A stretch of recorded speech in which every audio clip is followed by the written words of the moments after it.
want Casio credit, I got it. right, then we're going to have you just put your name in the chat box at the end of the presentation so we can say that you were there. So that is available. So I will get into, Jim, your question about what is affordable housing. What are we talking about? As you can see, the table of contents that's on the slide on the right, I guess, is a table of contents from the town of Salisbury's adopted affordable housing plan. And that was the first thing we covered in the plan, was what do we mean by affordable housing? And so I will get into that. In general, the housing plans, you know, I think will be different for every town based on what's going on in the town, what previous, you know, what housing initiatives have been happening. And so, you know, the purpose of the plan, the background, again, we'll kind of go over the history of what's been going on and include, of course, whatever information is in your town plan around housing needs and or housing strategies. And this can be a way to really just be able to have a whole plan that's focused on housing. Some towns will want to do some mapping around, you know, either, you know, if they haven't yet done mapping, GIS mapping around soils suitable for septic systems, for example, or, you know, if they want to map parcels that are owned by the town or parcels that are over a certain size. So there can be mapping, obviously, as part of this process in figuring out where appropriate areas for housing to go would be. And then covering kind of what your town's goal is for housing production. So as you all might know, in order to not be open to 830G housing appeals, your town would need to have 10% affordable housing. I'll show you, there's a slide here that shows where we all are, all of our towns, in getting to that 10%. And only 2 of our 21 towns are there, and most of our towns are not even close. But I wouldn't suggest that you necessarily would have to try to get to 10%, especially since this is a 5-year plan. But you want to make a realistic goal based on your capacity, I think, to try to, you know, to try to produce over the coming 5 years. And so strategies are obviously, there'll be some zoning strategies, capacity building strategies, depending on whether you have a local housing organization or not, or a local housing authority or senior housing complex that's interested in potentially doing more. And some strategies around funding resources and for different types of housing. And then again, we all like to see a real plan for implementation. How are we gonna make sure these strategies get implemented and worked on? So we are working with several towns in our region on housing plans. The Department of Housing recently, as you might know, had a planning grant round, and 9 of our towns got planning grants from between $4,000 and $15,000 to create a municipal affordable housing plan. So Barkhamsted, Canaan, Falls Village, Cornwall, Goshen, Harwinton, Morris, Norfolk, Washington, and Warren got those grants from the Department of Housing. And we are working with many of them on starting this process of developing these plans. I'm just going to talk briefly about the process. Obviously, the goal is, you know, as you all likely know, it is newly required a law that towns have an affordable housing plan. And the goal is to undertake a proactive planning process to meet the needs of existing and future residents and workers. We are suggesting to towns that they have a steering committee to work with the consultant that they have helped them go through this process. That's going to be different in every town. Some towns will have their planning and zoning commission be the steering committee or their planning commission. Some towns like Washington have an affordable housing commission, which will act as the steering committee. And some towns will end up putting together kind of a group of different stakeholders to act as the steering committee. Again, it all just depends on what's going on in the town and how you want to put that committee together.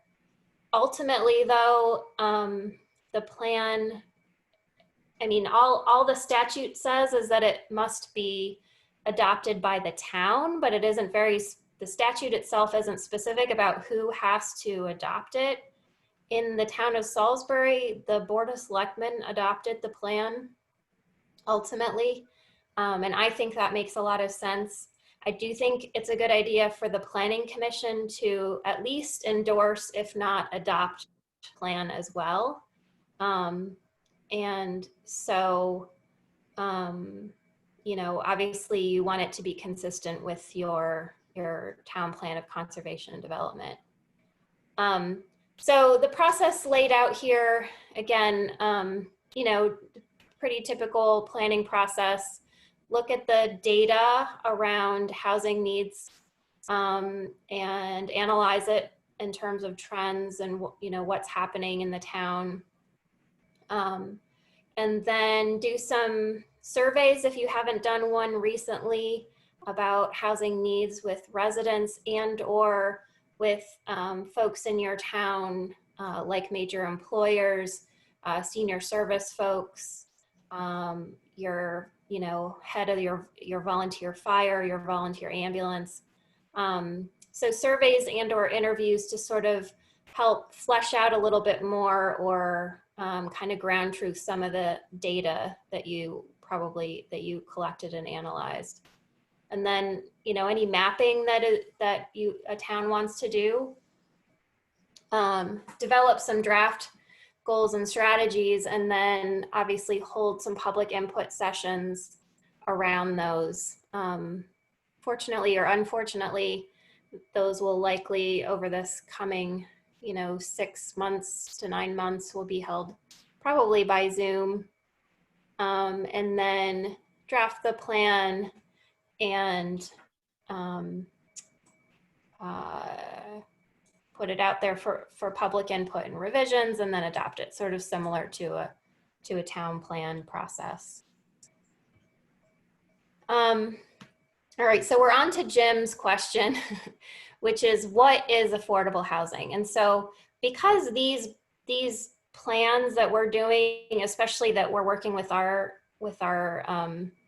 member towns on right now, they're funded by the Department of Housing and they're to meet the statute requiring affordable housing plans. So I use the state's definition of affordable, which is that it costs less than 30% of the income of a household earning 80% of the area median income. And so we use the Litchfield County median income for all of our member towns. Which is what? So, you know what, I should have updated this. I didn't. I meant to. I can send everyone the latest area median income. It gets updated every year. And as you can see here from this chart, this is actually from Salisbury's plan. And I had intended to update it. But they do income by number of people in the household. So again, this is a little bit old, but like for a 4-person household, 80% of the area median income was $65,700. So a household that was earning, and it goes up every year. I think it's around 72 now for a 4-person household. And again, they do use the area median, not the town median. So that would be the income that a family of 4, if they were over that income, they would not qualify for the housing. And it has to cost 30% of their income. And so this kind of shows you, this other chart shows you what the monthly housing costs would be. And this is all sort of calculated out. You can find all this information on the Department of Housing website, but I'm happy to dig it out for you because it's sometimes a little bit hard to find, and or through HUD. But HUD does they calculate again every year what the maximum housing costs would be for someone at 80% of AMI in Litchfield County. Mm-hmm. So again, for example, a 4-person household, the maximum rent and or mortgage plus utilities would be $1,643. So in addition to the income limit for the family and the fact that it can only cost 30% of their income, the other piece of the state definition, as you may know, is that it somehow be deed restricted to remain affordable to families at that income. So when I talk about affordable housing and a plan for affordable housing, what I am thinking about, and this doesn't mean that a housing plan couldn't also take into consideration other types of what I call lowercase affordable housing versus capital H affordable housing. A housing plan can cover any of the housing issues, but it does need to cover capital A, capital H affordable housing as defined by the state. So, and right now, and I don't know, Jim, if you have seen lately, and I can pass this along to you too. I didn't want to, it was a lot of information in a chart, but this is from the Connecticut Department of Housing's Affordable Housing Appeals List. Mm-hmm. So this is the list at the state level that they reference when they talk about how much affordable housing you have in your town. And we know that it's not always 100% accurate. Right. But the affordability, I'm sorry to interrupt, Jocelyn, yeah. But the median income and affordability, our Roxbury's median income is large. Right. So our affordability is large. Right. So what's the number if we do a median income for our town, what's affordable in Roxbury? I guess my response to you is that the state, I mean, you could define it that way in your plan, but I think you would also have to consider the state definition, and the state doesn't care what the town's median income is. It uses the area median income. Okay, because in the chart you showed me before, it said median income for the area. Okay. Yes. Not for the town. Right. Area. Yeah. But, okay. So Roxbury's got to meet the number of affordability for Litchfield County. Litchfield County. Okay, gotcha. Yep. Yeah. Yeah. So they don't use the town level median incomes. They use basically the county level median incomes. Okay. So Jocelyn, just to add one thing, what I have seen in some affordable requirements, be it zoning regulations or just in the town, they have referenced both what the state thinks of, so in this case Litchfield County, and then also what the town, just for a comparison. So for example, if you're thinking the area median income specific to Roxbury is pretty high, just to even make note of that just for, you know, educational purposes so that people in the community truly understand the cost of living. Right, but for the purposes of the housing plan and how you define affordable housing, I just think it's cleaner to use the state definition. Yeah, no, absolutely. It's just, it's an interesting educational point. Sure, yeah. And again, you can cover all of that in your housing needs analysis, kind of what the incomes are in your town. But when you're defining what is affordable, and you're doing it for the purposes of, for example, making a state requirement to have a town affordable housing plan, I would suggest you use the state Correct. definition. So this is what you have according to the state's definition. Roxbury, for example, has 24 units that meet the state's definition of affordable housing.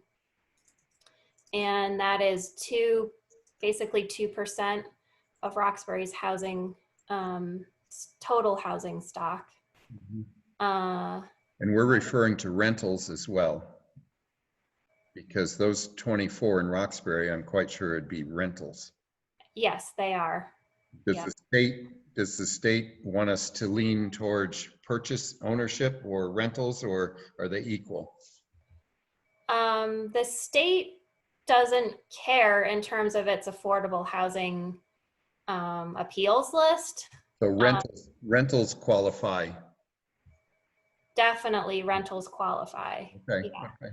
And I think, you know, I think what you'll want, you know, if you create an affordable housing plan, I think you'll want to think about, again, what are your housing needs? What do you have now and what do you not have in terms of housing stock that meets all the needs of workers and residents? Most of our towns don't have much rental housing.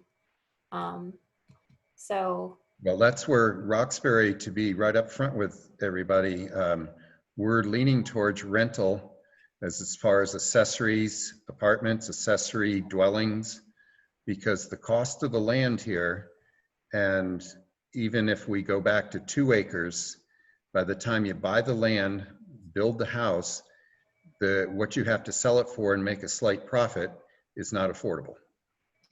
Correct. And I will say that especially in our small towns, pretty much almost any development that happens that is affordable is going to have to be subsidized by state funding.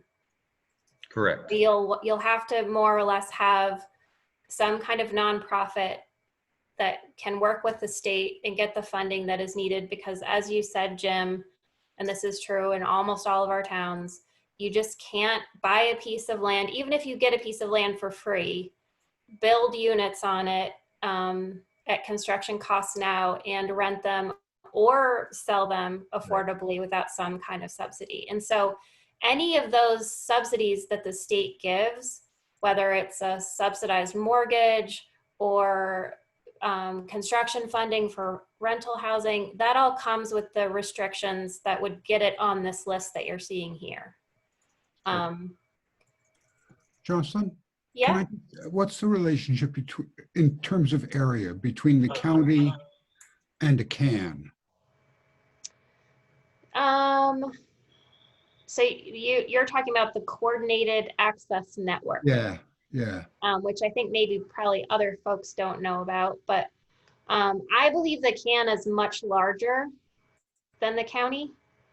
It includes Waterbury. But I don't remember this. I mean, I don't remember the specific boundaries of the CAN, but I'm pretty sure it's larger. Okay, and it's not relevant to these kinds of calculations in any way? No. I mean, the income calculations and the affordability calculations are all based on the county the county median income. Jocelyn? Yeah. I just wanted to ask, are the units that are on this list from the Department of Housing all deed restricted to county? So, I wonder if I still have it. I don't think I have it open, but I can show you, let's see here. Let me know if you need me to pull anything up, I can pull it up. Many of them are deed restricted, but for example, CHAFA, the Connecticut Housing Finance Authority, subsidizes mortgages, and CHAFA mortgages count on this list. And so I don't think those are necessarily deed restricted, but until they get repaid, they'll be on this list. And when those mortgages get repaid, then they would come off the list. So if you want.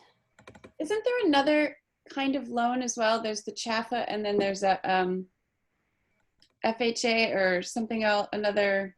Are only CHAFA loans counted towards affordable, or is there another program as well? There are USDA mortgages. Are you guys seeing this 2019 list? Are you still seeing my? We still see the slideshow, the original. I have it up on mine too, Jocelyn, if you want it. So I don't know if you guys can see this, but this is the actual list itself. So it kind of, it has the total number of housing units, and then the government assisted, again, that's basically units that have been probably built with state funding of some kind. The tenant rental assistance would be things like Section 8.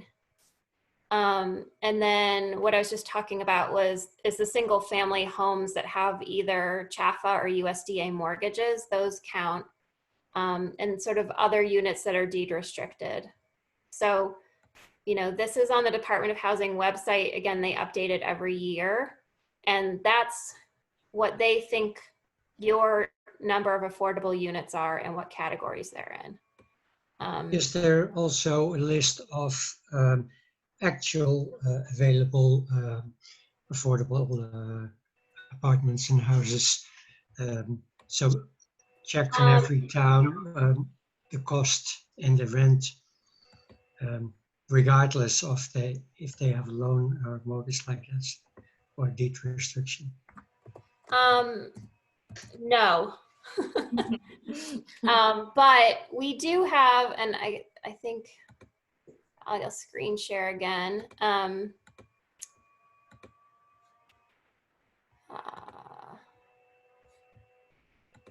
So this is, if you guys haven't seen this yet, this is our Regional Housing Council's website. Can you guys see that? Yes. So it's nwcthousing.org, and we staff the Regional Housing Council, which is made up of all the local nonprofit organizations that build housing in Northwest Connecticut. So you'll see a list here: Cornwall Housing Corp., Falls Village Housing Trust, Goshen Housing Trust, Kent Affordable Housing. So all of those groups get together 4 times a year in the same way that we are tonight as Land Use Commission members and others who are interested, and talk about this same kind of stuff, how we create more housing options. And we do have an inventory. If you see here, it says looking for a list of the affordable housing options in Northwest Connecticut. We try to keep this updated for all the affordable housing in our member towns.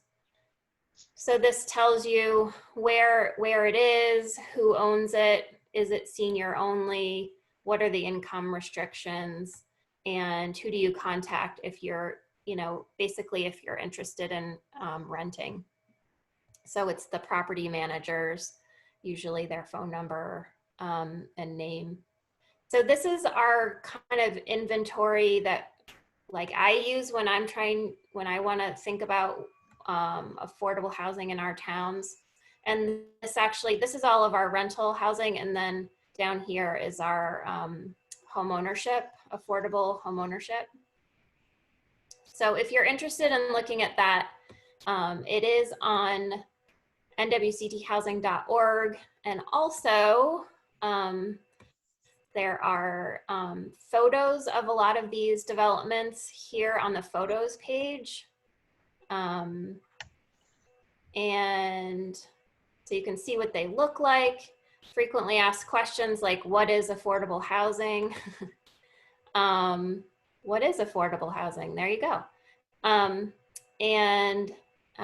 Stories about folks who need affordable housing or who have benefited from it.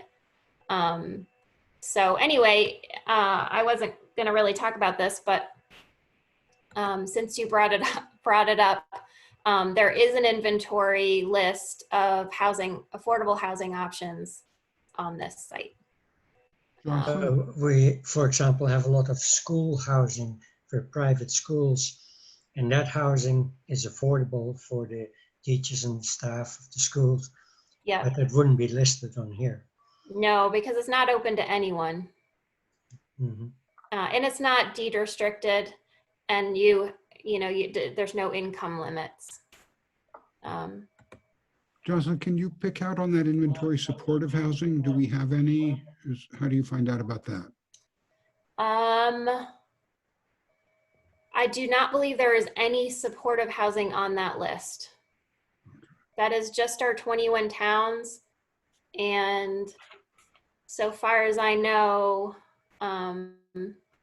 we don't have housing that fits in that category. Even in Torrington and Winsted? Well, you know what? That's a good point, because this inventory does not include Torrington and Winsted. Oh, They don't. So the Regional Housing Council has traditionally been the smaller towns who are basically in this category of not having met their 10% affordable housing yet. So yes, so this inventory is just the inventory of affordable housing that's managed by these smaller town groups. It does not include Torrington or Winsted properties. So I know that the Department of Housing has more detail than what they show on their affordable housing appeals list. And I can probably get it for folks if, I know I have a version of it, but I don't know if I have the most updated version. So what are you guys seeing now? Everyone. Oh, okay. I'm not sharing anymore. no. All right, I'm gonna go back here.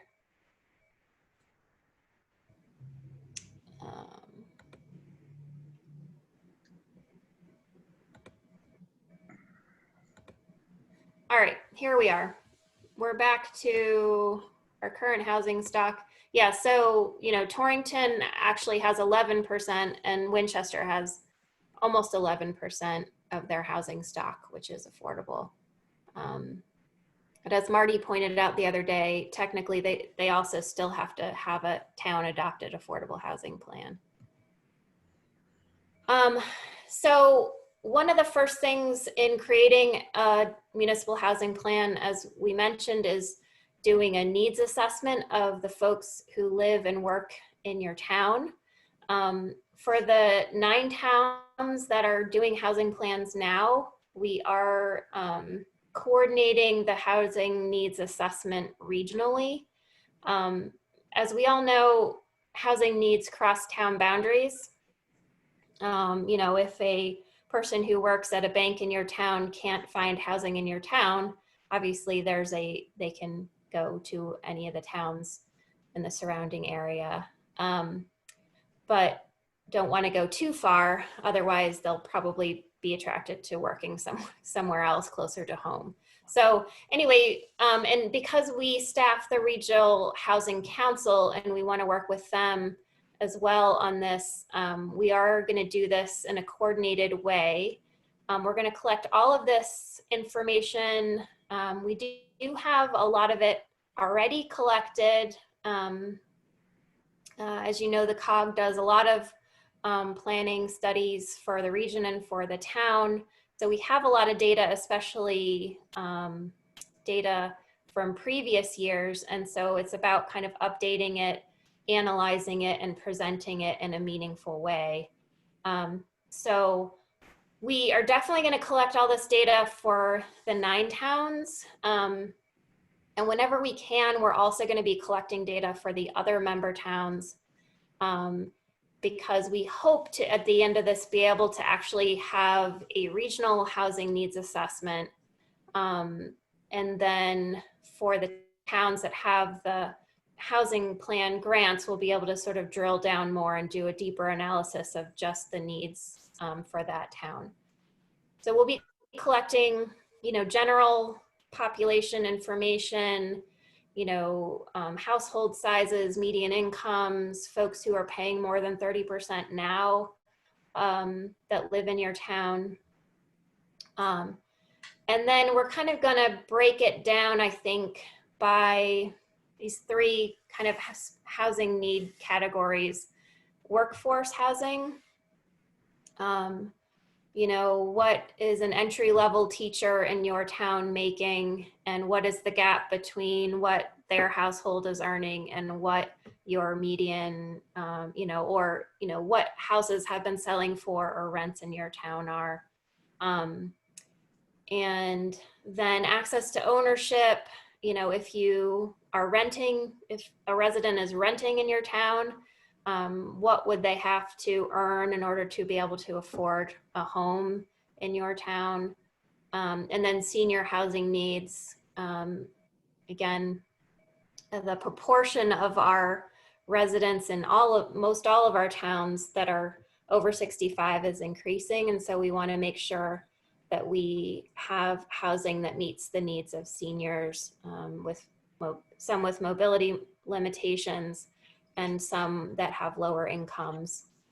So there are strategies to meet those needs, and we just want to, again, flesh out what the needs are with this assessment.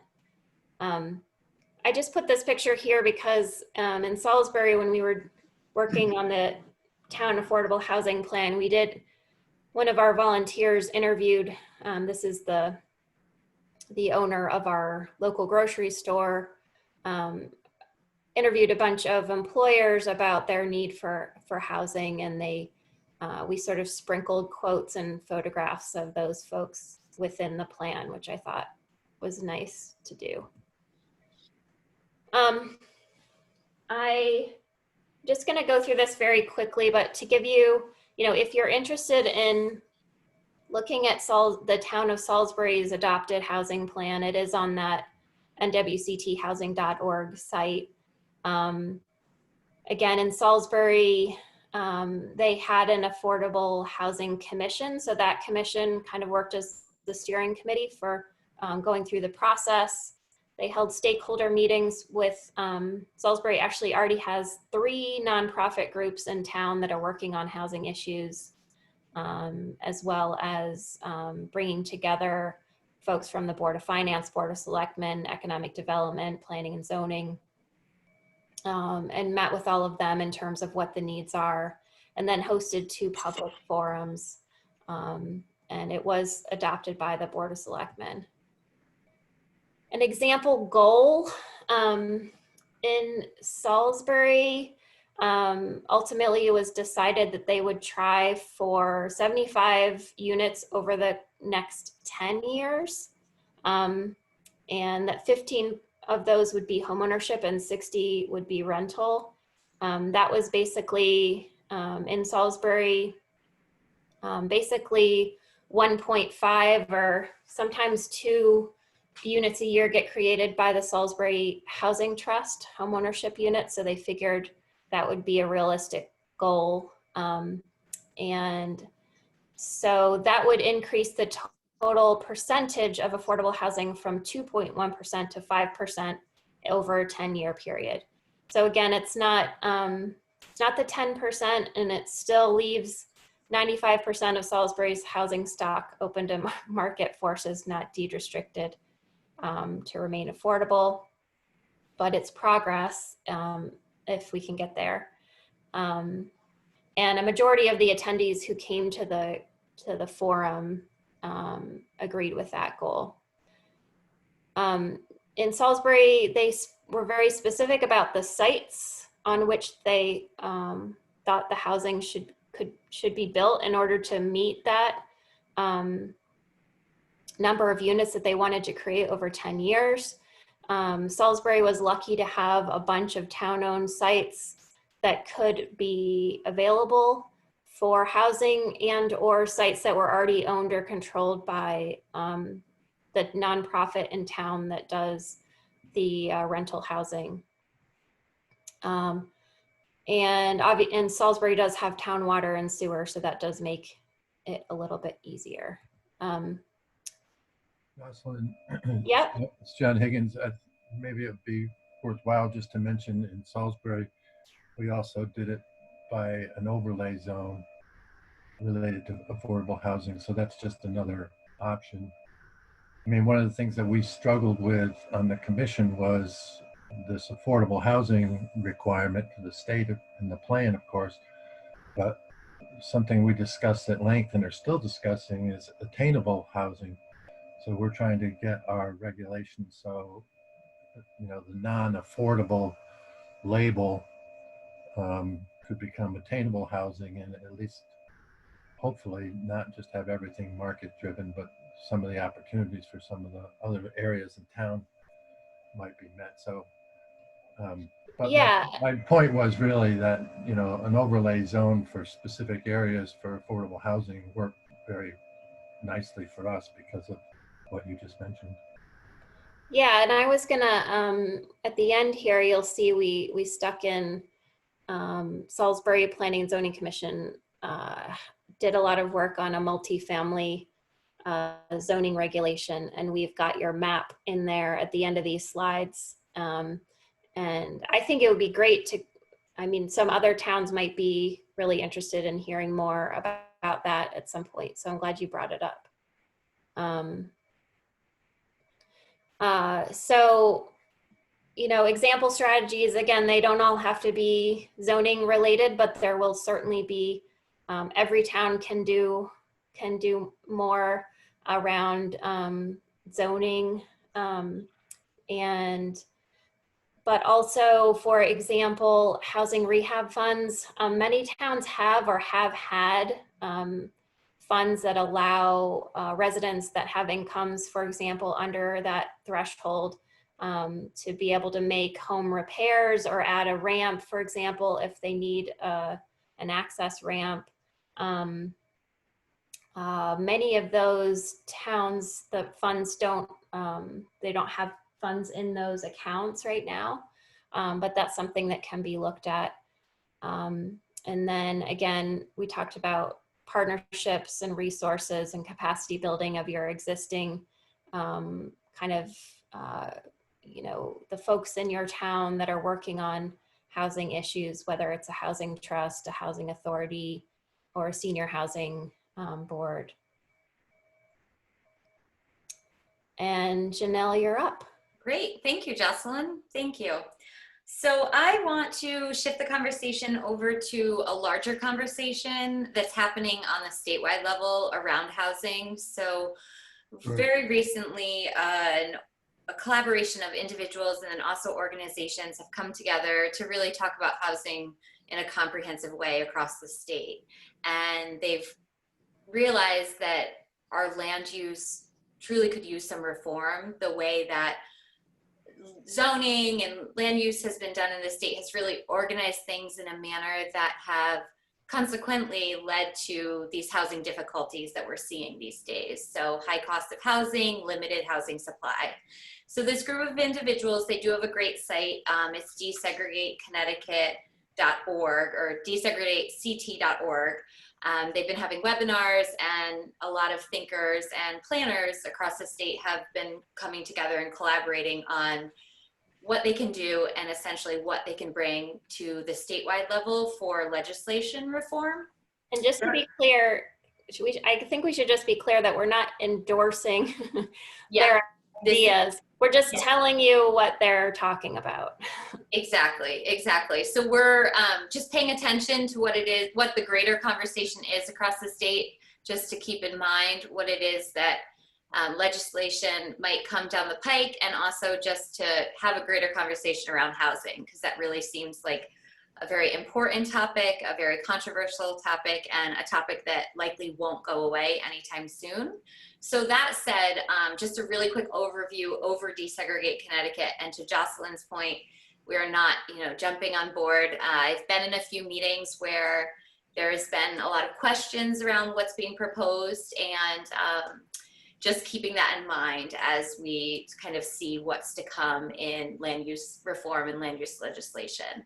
But in short, the goals of Desegregate Connecticut are really to expand housing diversity, increase housing supply, and then improve processes. So a lot of processes like public hearings and potentially providing training for land use commissioners in a way that's standardized across the state. That has all come up as a topic of conversation. Next slide. So with that, to achieve these goals, what the group has been talking about and has been brainstorming is just top 10 ideas of what they could do in a myriad of ways to essentially get to these goals. And really the ultimate goal of what they're saying is to create a more just, equitable Connecticut. That's sort of the overarching theme of what this Desegregate Connecticut group is all about. So that said, just to touch upon their ideas, they are thinking about enabling accessory apartments statewide. So many towns have already adopted. I will dig into some local regulations around accessory apartments, but many towns have, in our area and also in broader Connecticut, have adopted land use regulations that do allow for accessory apartments. What we typically see is a smaller housing unit on the same lot in a single family residential zone, and that's been a way to increase the housing supply. A second idea of this group is what they're calling gentle density, which is a soft term of creating middle housing. So this concept around middle housing is this housing that's been overlooked. So that's basically 2 to 4 units in residential zones. So right now what we see, and what a very common template in the region, is this single family housing template. So 1 house per lot across town. That's pretty typical within our region. A greater conversation has been had about this missing middle housing. There is a webinar that's up on their site that is very informative about middle housing and how it's sort of been this lost concept.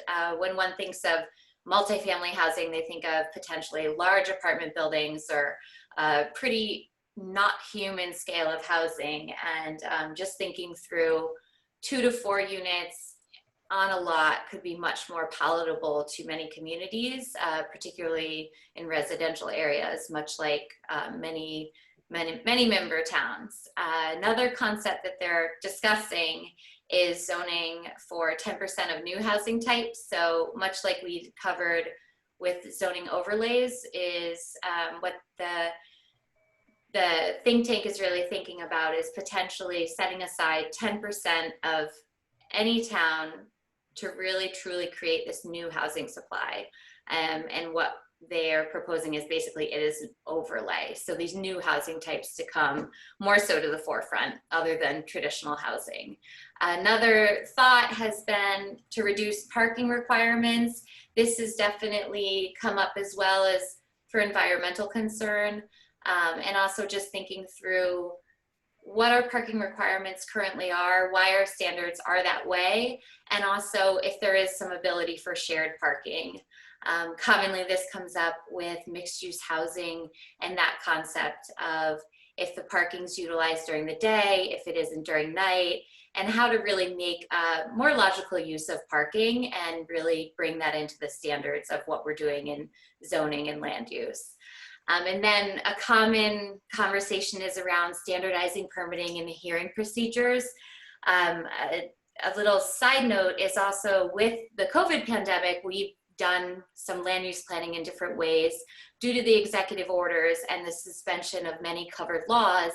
And some legislators and some planners are thinking that that could really long-term affect some statutes and change the way that we do things, change the way that the timing of hearings, the way that we notice agendas, et cetera. So just thinking through how we're doing things and potentially being able to streamline that process. And a big concept around that is how to make it less expensive and less timely for everyone, the applicant and the town involved.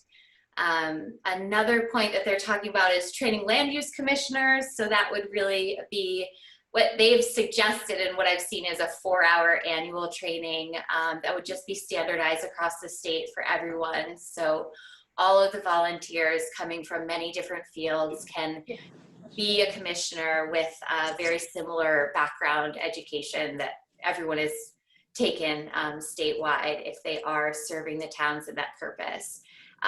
There's been a lot of talk around this, and I know this is so broad. There's so many things that are coming into play with these top 10 ideas. So sorry to move through it quickly, but another thought was just how very often in our zoning regulations, the term character, or to be in line with the character of the community, that very often is repeated and it comes up. And what some of the planning professionals have said is just that this can sometimes lead to NIMBYism, not in my backyard, or just a little bit nebulous ideas around what truly is the character of the neighborhood. It can lead to opposition, and then it's very tricky for commissioners to find the right language in thinking through what does character of the neighborhood truly mean. So an initiative is to potentially do away with that language and come up with some much more refined language and much more targeted language that's less about the users and more so about the true use of the land. And then develop model zoning guidelines. So what often comes up in the state is we're 169 towns and we all do things so differently. So I mean, just attending a few commission meetings myself in the region and realizing that every town does truly do things differently. So the push was really to think of what could be streamlined or what could be helpful as far as model regulations go. I do know there is a lot of pride behind the towns having their unique character, and I think that that's something that a lot of towns do hope to hold on to, but I have seen the thought for model regulations when it comes to things like septic requirements or solar, something that every town at some point deals with and has been coming up, or just some guidelines to truly help guide them through the planning processes. And then another just illumination of a barrier conversation that has been going on is getting rid of some of the town fees, or just getting rid of some town fees, and then also other requirements like advertising can get really, really expensive in the newspapers, and thinking through those costs and what those costs are doing to applicants, especially if the applicant is just, you know, small-time developer just looking to increase the housing supply in a town.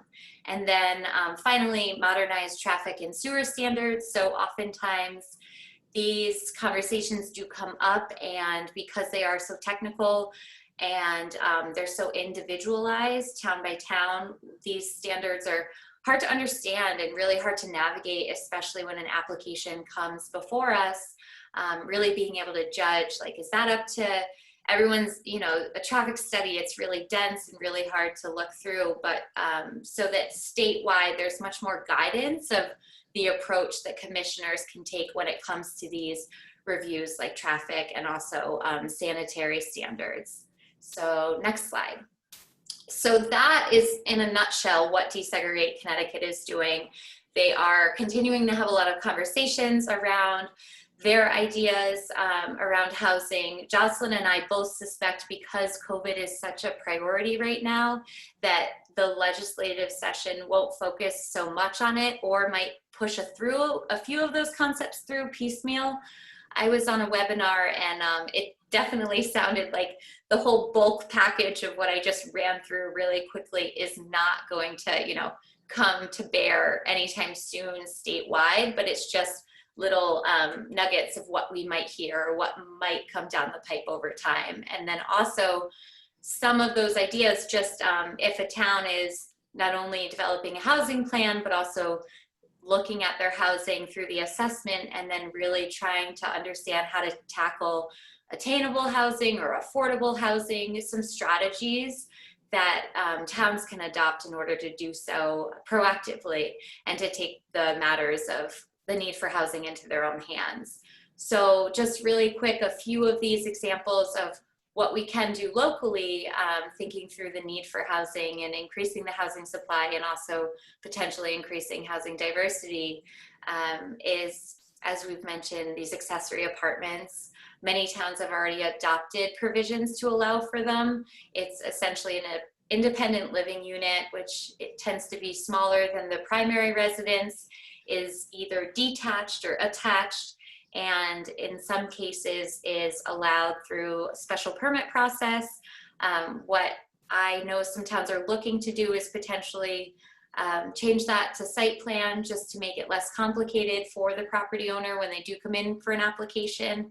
There's also the timing onto that. Site plan approval tends to happen faster, tends to be it's, you know, it's a review as far as if you meet the criteria, you meet the criteria. It doesn't open anyone up to a public hearing. And then there have been some conversations around, and a shout out to Cornwall. I am working with them on their accessory apartments. They, you know, really have had them in their regulations. So that's nothing new, but we're really talking through the owner occupancy requirement that we have seen across the region that as a zoning agent, formerly, I really struggled with enforcing. So really talking through how to enforce it, and if we were enforcing it, what the point was, and then even considering eliminating that requirement because we weren't always understanding of what exactly it was achieving. So just having that broader conversation of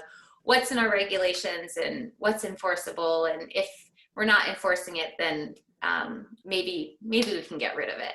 So another topic that's come up locally is the thought of this middle housing, that smaller, the lesser density, but still increasing the housing supply and also the potential to rehab some buildings. So we do see many large buildings in our area, many historic buildings, maybe some underutilized institutional buildings, churches, schools, and just thinking through the structure and how potentially these structures can be reused. And then also, we rarely see duplex or triplex or that sort of housing allowed in our regulations. In many cases, it's a grandfathered use or a legal non-conforming use, and it's really gone away, and sort of thinking through potentially bringing it back. I do believe Barkhamsted recently brought duplexes back into the regulations, and thinking through creating more housing, and also the potential for adaptive reuse, really thinking through how we can use what's already been built in a maybe new and helpful way. And then finally, so just introducing mixed use and also multifamily housing. In many of our member towns, we have yet to see the provision for mixed use or an overlay that allows for mixed use or for multifamily, and really thinking through the best areas for development. So as Jocelyn said, in Salisbury, that was very much tied to where there are the sanitary sewers, so where there is the town public utilities, which would allow for greater density, but then also truly thinking through where it would be best given other constraints like natural resources, flood hazard zones, aquifer protection areas, and then designating areas within towns where it would make sense, where there could potentially be access to amenities, access to schools, access to businesses. And another thought that has married with this one is that parking requirements, really thinking through the potential for shared parking. So if it is a mixed use and there's offices and there's housing, or there's retail and there's housing, or just you know small little workshop and housing, just thinking through all of the parking requirements, and then keeping in mind parking's expensive to build, and oftentimes it does create the clearing and the use of more land, the development of more land. So just thinking that through is a big picture, and also just approaching land use potentially in some new ways in the area to not only increase our ability to house people, but also increase our ability to bring new housing and maybe potentially more attainable housing into the region. And I just wanted to throw in, I don't know if any of you saw in the news today, where is that? There was an article about Woodbridge, Connecticut. I talked about this very briefly at the beginning of the call. So basically, in Woodbridge, this Open Communities Alliance, this stuff I haven't read is, I'm sorry, I just saw this today, like at 3 o'clock. It was literally, as you can see, this is dated yesterday. This Open Communities Alliance is basically telling the town of Woodbridge that their zoning regulations are out of compliance with the Zoning Enabling Act. They've purchased a piece of property in the town, and they're telling the town, you have to change your zoning to allow multifamily because none of your zones currently allow multifamily. And they're basically making the case that this town, Woodbridge zoning regulations violate Connecticut's Zoning Enabling Act because they do not have any areas zoned for multifamily.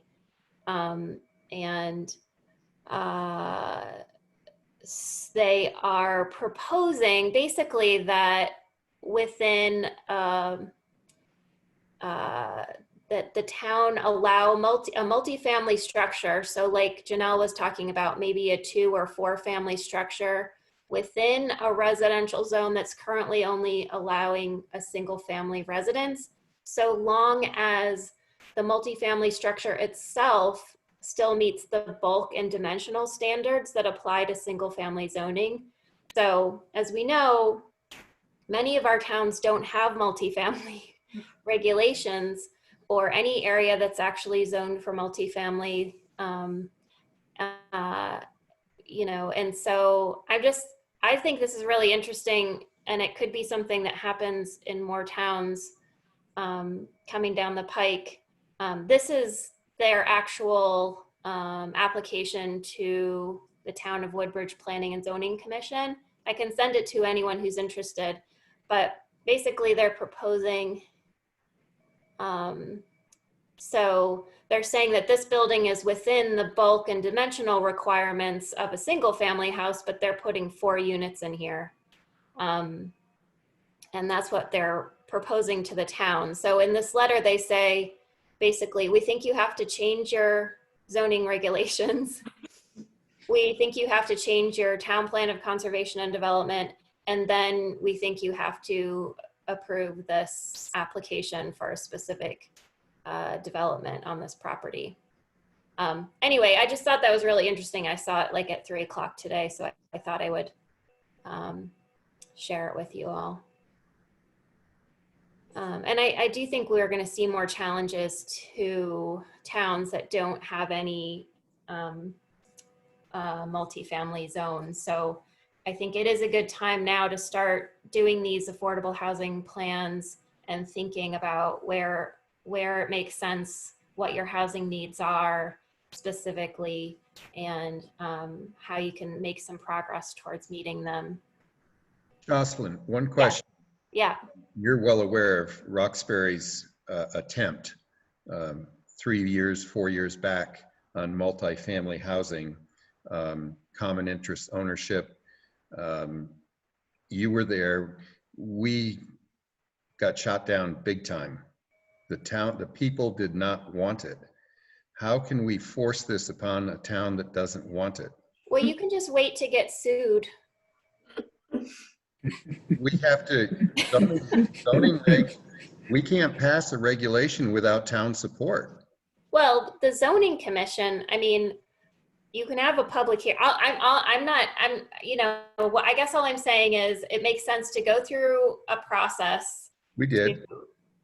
to have a housing plan, to do a needs assessment, and then to, I mean, you just, they refer in this, this Woodbridge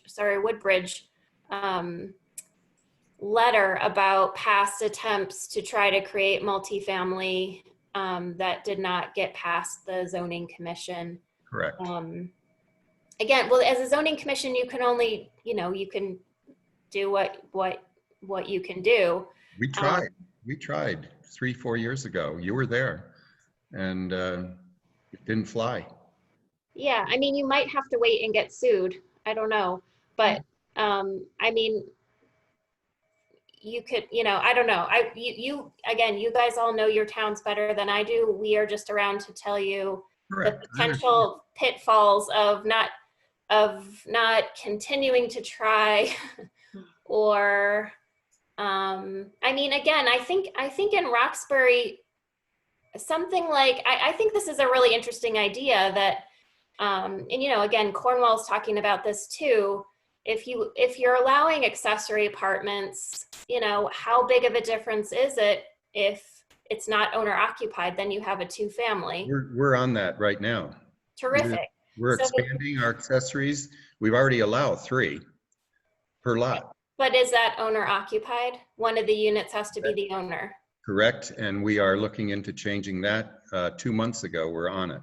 Great. Yeah. So I think those smaller things where you're, if you can show that you're basically allowing in a goodly portion of your town the opportunity to do 2 or 3 units, We're again, trying, as long as it meets the bulk and dimensional requirements. we're trying to do what the town will accept versus having the state tell us we have to do it, or somebody says if we don't do it, we're going to get sued.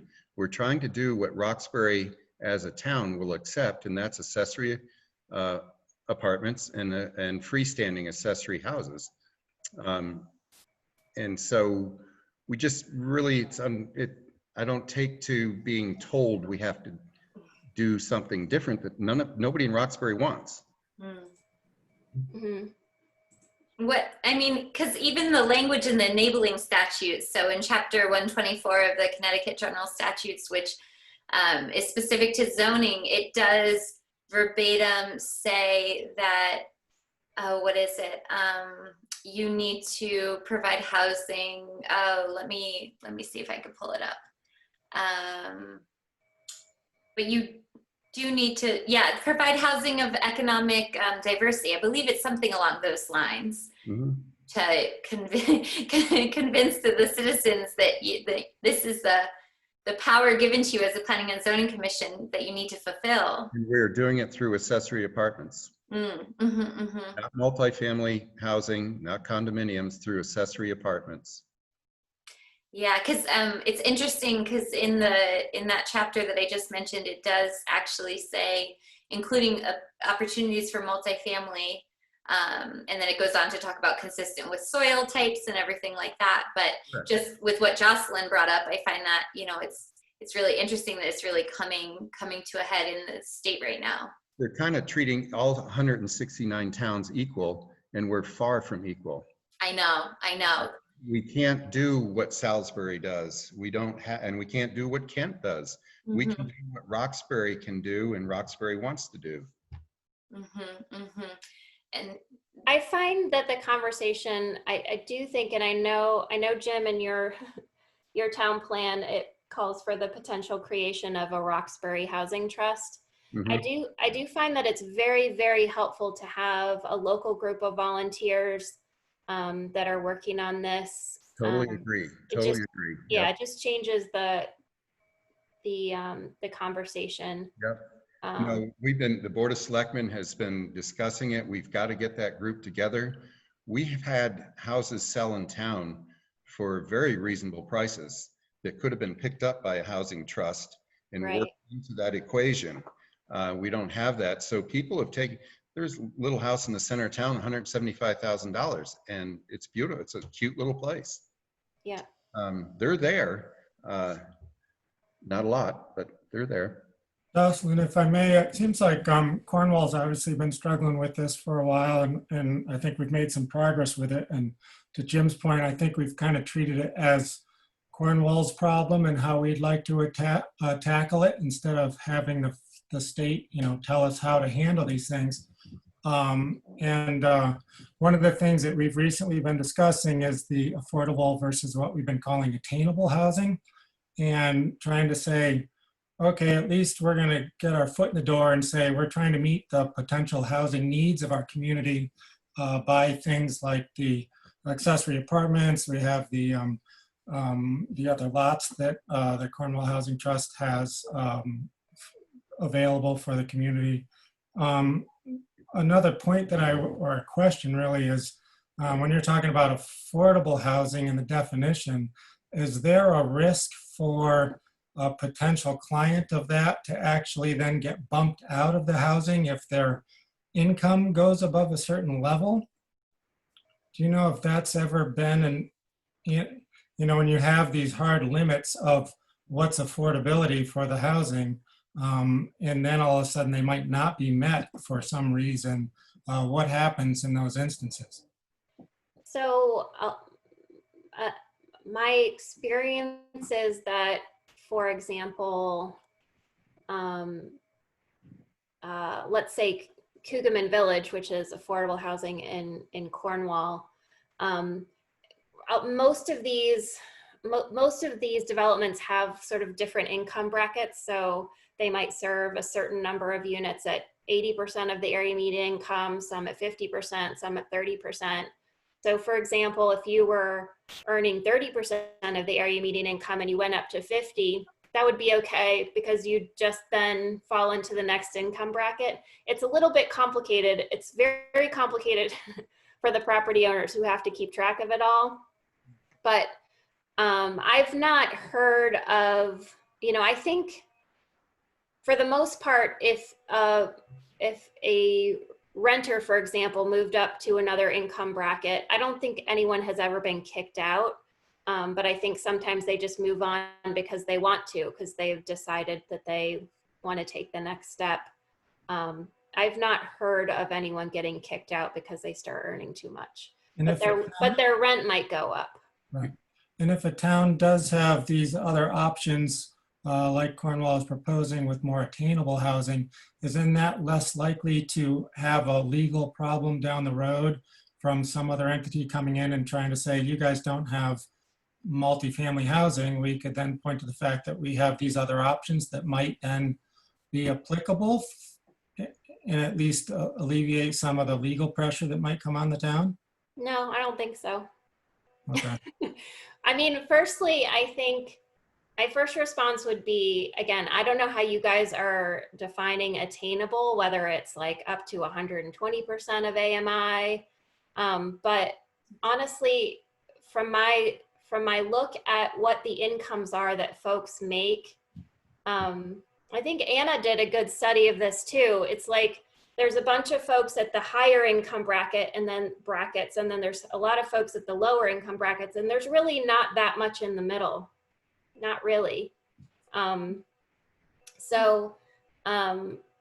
my view, attainable and affordable is the same thing, because again, many of the folks, I think we will, and we'll find more specifically when we do some more interviews during this housing plan process, but again, like entry-level teachers, folks who are working at our grocery stores, folks that are,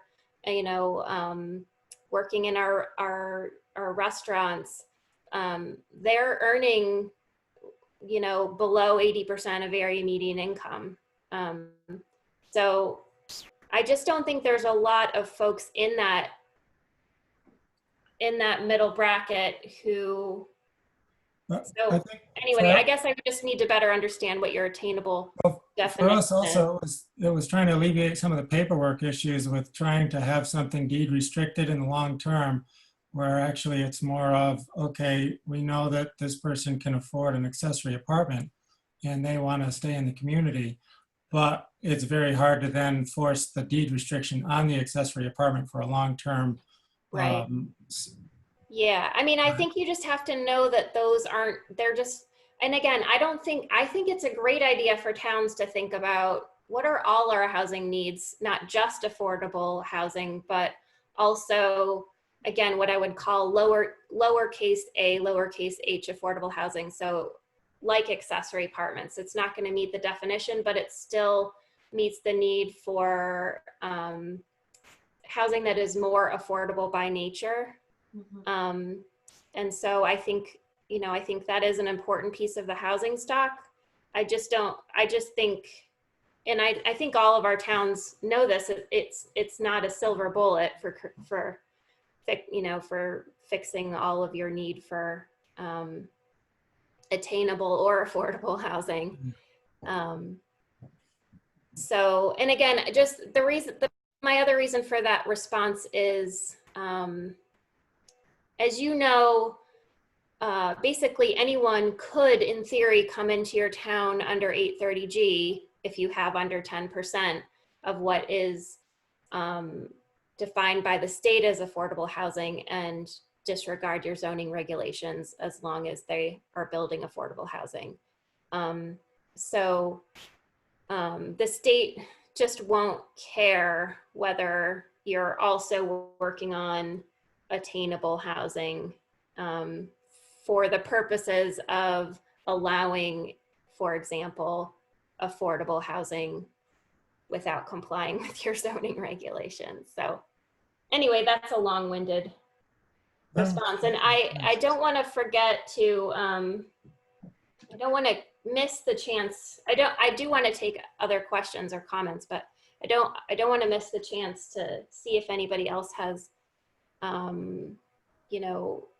issues that they're working on that they'd like to know like other towns to know about. It looks like Jerry Burns is raising his hand. Jerry? Hi. Hi. Quick question. If any of the towns, Jocelyn or Janelle, that you know of, or anyone on here, have you, like accessory apartments, that's obviously a strategy for a town like us. I'm in Burlington.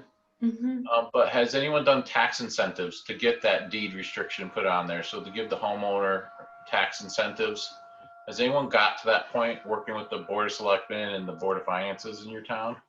Or have you seen it? I don't think any of our towns have given a tax incentive for the deed restriction. This actually just went around. Janelle, you probably saw it too on the planners listserv. Did you see it there, Jerry? Maybe. I read and skim a lot of the stuff, so I can't remember. I can send it to you. I know there was, I think there was one town that had considered a tax incentive. I do think that might be hard. My experience with accessory apartments is that, again, the number of folks who really want to create them and, it is limited. So you'd be creating a whole program potentially for a few units. But, that said, I'd be happy to forward you the planners listserv stuff that just went around on that topic. And just maybe one last follow-up is that, okay, so let's say we start today because we're below 10%, but we get some affordable housing, we find some duplex, we find some options that get us up higher. But then we start planning, and we still have to do the planning part. And like 3 or 4 or 5 years from now, we start like maybe building some stuff, doing something that brings in even more stock. Can you take some, like maybe those accessory apartments out that were originally in and then replace them, and so that mix can work? So maybe something that's deed restricted to start becomes not deed restricted later, if it makes sense for all parties involved. I mean, I'm doing what if right here, but is it really just a percentage? Yep. To qualify, oh, go ahead.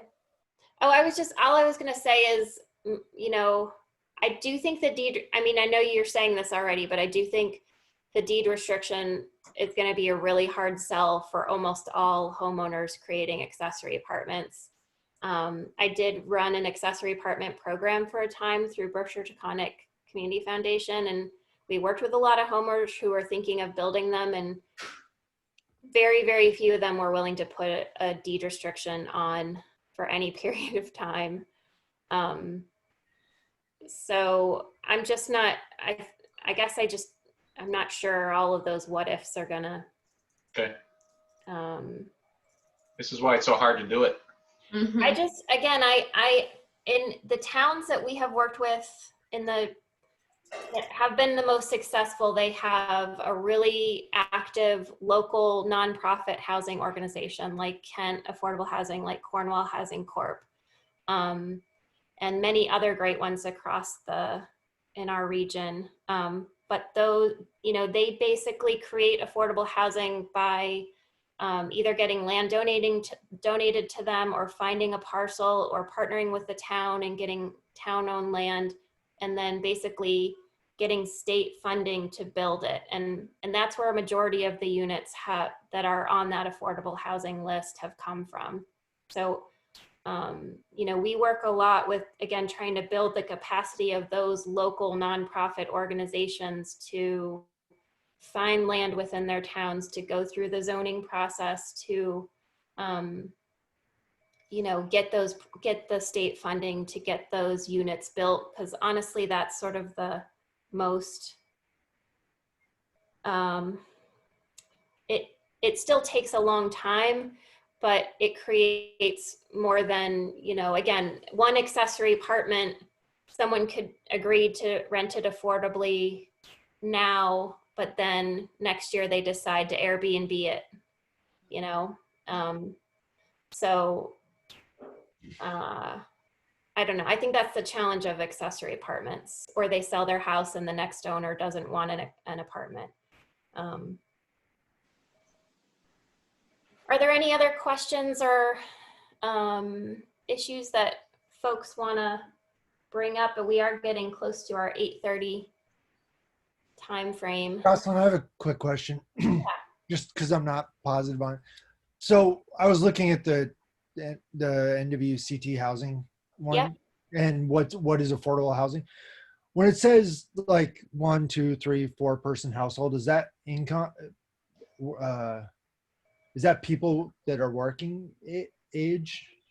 No, that's just total number of people in the household. Okay, just I wasn't sure for sure. Yeah, I mean, even if grandma lived with you and there were 5 of you. Yeah, or somebody with 3 kids. Or somebody, or a single person with 3 kids, that would be a 4-person household. Yep. I could make a really quick comment. Carol Bramley, Litchfield. Hi, Carol. Hi, we have all of the above. We have multifamily zones, we have accessory apartments, and we allow duplexes throughout town as well as mixed uses. But one of the biggest issues we're having is that those small scale units are far more profitable if they are rented out as Airbnb. Right.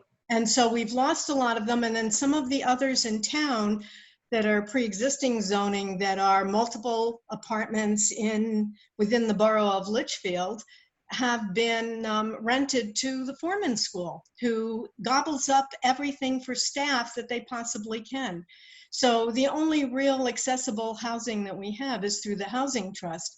And I just wanted to say that the Housing Trust in Litchfield is now starting to build the units that they applied to us for under 8-G. And that actually, from a planning and zoning standpoint, made life easier for us with the neighbors. And the reason they came in under 8G is because they spent 2 years in court because of wetlands. The Wetlands Commission was sued and they couldn't get out. So they thought it was easier to just come in as an 8G. And it made it easier for the commission to go through the process, particularly with the neighbors. Yeah, and Carol, I'm glad you brought that up, because I was going to point out when we were looking at that table that Litchfield and Kent both have, are up to, I think, 4%, which is the highest level of any of our small towns. Right. Well, and the other thing that's interesting is that Litchfield has the first affordable housing project in an historic district ever in Connecticut. And it was done in the early 80s when the Affordable Housing Act came out. It's called the Tannery Brook Complex. And it was interesting. It's been very It's getting to the point now where it is a little bit of a concern. I don't think the Housing Trust will give it up, but it could potentially decrease our percentage if the Housing Trust decides to let it go market value. It was a mixture of single family houses and multifamily units. Thanks, Carol. You're welcome. All right, so if no one else has any other exciting things to say about how they're running public meetings during COVID, I know Fred Laser's having some fun. Is he still on here? Oh yeah, there he is. Yeah. We're all having a good time with especially fun public meetings via Zoom. The good part is, unlike last night's debate, if we have a good moderator or manager, she can shut people up, just turn them off. We can turn their microphones off. Yeah, absolutely. If only they could have done that last night. To both of them. Right. All right. So our next Fifth Thursday is coming up quickly here. It's actually on a Thursday. It's actually on the Fifth Thursday, I believe. It's definitely on a Thursday, October 29th, so a few days before Halloween. And again, Paul, I'm sorry we can't give you Halloween candy or pumpkin pie or anything via Zoom. But we are going to talk about planning for economic recovery and resiliency more specifically, and we can talk about some zoning issues around this as well in terms of you know, things that might be going on with executive orders, and obviously outdoor seating for restaurants is getting less and less appealing.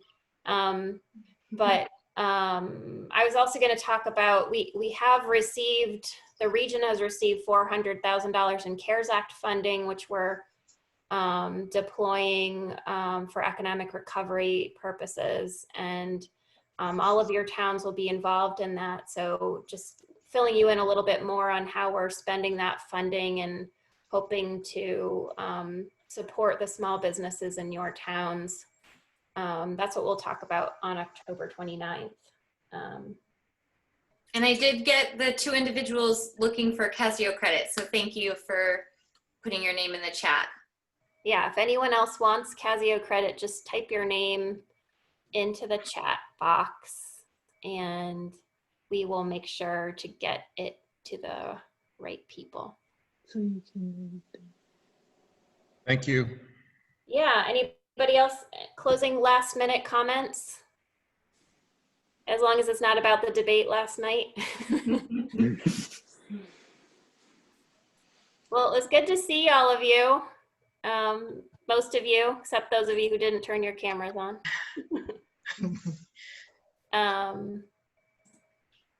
All right. All right, thanks. Thanks, Thank you. Jocelyn. Good night. Good night. Thank you. Good night, all. Good night. Good night. Thanks, Jocelyn. Thank you. Thank you.